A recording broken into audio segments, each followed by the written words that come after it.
विंचूर नांदेड जिल्ह्यातील एक मोठे शहर असून ऐतिहासिक सांस्कृतिकदृष्ट्या लाभलेले स्वच्छ सुंदर शहर देखील आहे. इथले लोक देखील छान आणि मनमिळाऊ आहेत. जर तुम्ही विंचूरमधून असाल तर चॅनलला लाईक शेअर सबस्क्राईब फॉलो केल्याशिवाय जा नको, कारण येणारा वाटतं तुम्हाला लगेच मिळेल. प्रत्येक मित्रमंडळी नातेवाईकापर्यंत देखील जास्तीत जास्त व्हिडिओ शेअर करायला विसरू नका, जेणेकरून पार्ट 2 येण्यास मदत होईल. चला तर व्हिडिओला सुरुवात करूया लगेच. आणि तुम्ही विंचूरमधून कुठून आहे देखील मला कमेंट सेक्शनमध्ये कळवा.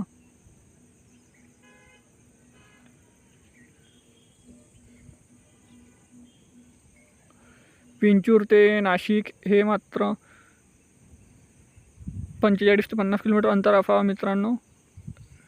इथे जाण्याकरिता बसेस सेवा सुरू आहे. आणि हा इथला प्राचीन काळातला मंदिर बघू शकता मित्रांनो, राजा महाराजाच्या जमान्यातला. आणि हा विंचूरचा नकाशा स्क्वेअरमध्ये. तर मित्रांनो, विंचूरच्या पार्ट 2साठी चॅनलला लाईक शेअर सपोर्ट करा, जेणेकरून पार्ट 2 भेटूया नेक्स्ट व्हिडिओमध्ये. धन्यवाद. जय हिंद, जय महाराष्ट्र.